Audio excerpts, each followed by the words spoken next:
বর্তমান সময়ের আলোচিত ঢালিউড অভিনেত্রী মিষ্টি জান্নাত। অভিনয়ের বাইরেও ব্যবসার সঙ্গে যুক্ত রয়েছেন তিনি। ব্যক্তিগত কারণে অনেক দিনই ক্যামেরার বাইরে ছিলেন এই অভিনেত্রী। সামনেই আসছে তার বড় বাজেটের দুটি সিনেমা, একটি ওয়েব ফিল্মের কাজও হাতে রয়েছে তার। সেখানে একজন সাইকো কিলার হিসাবে দেখা যাবে এই অভিনেত্রীকে। সম্প্রতি সাংবাদিকদের মুখোমুখি হয়েছিলেন মিষ্টি জান্নাত, যেখানে উঠে আসে তার আসন্ন কাজ ও ব্যবসায়িক ব্যস্ততা নিয়ে নানান আলোচনা। তবে নায়িকা মিষ্টি জান্নাত জানালেন এবার নতুন ব্যবসা শুরু করতে যাচ্ছেন তিনি, আর সেটি হচ্ছে উটের দুধের ব্যবসা।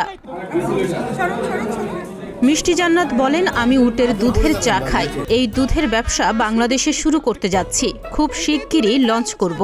নতুন বিজনেস আমি চালু করতে যাচ্ছি, যেহেতু যেখানেই যাই শুধু আমাকে বলে উটের দুধের চার টেস্ট কেমন।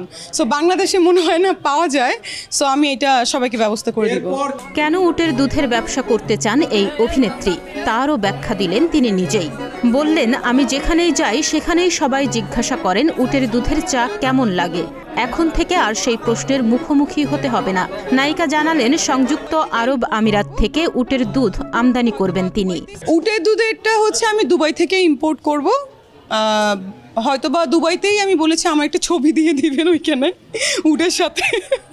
সো এই হচ্ছে ব্যাপার, কিন্তু ওটা ইম্পোর্ট করা হবে, আমদানি করা হবে। অফকোর্স সবার জন্য ছোটো ছোটো প্যাকেট রাখা হবে, 200 গ্রামের প্যাকেটও করা হবে। কোনো পার্থক্য নেই, টেস্টটা ভালো। আর উটের দুধের হচ্ছে বেনিফিটসগুলো ভেরি নাইস, লাইক ক্যালসিয়াম বেশি, যেহেতু উট অনেক লম্বা চওড়া প্রাণী। সো কেমন হবে আপনারাই বুঝতে পারছেন। 2014 সালে লাভ স্টেশন সিনেমার মধ্য দিয়ে রূপালী পর্দায় ক্যারিয়ার শুরু করেন মিষ্টি জান্নাত। এরপর থেকে কাজ করে যাচ্ছেন নিয়মিত। উটের সাথে তাহনিয়া ইয়াসমিন, প্রতিদিনের বাংলাদেশ।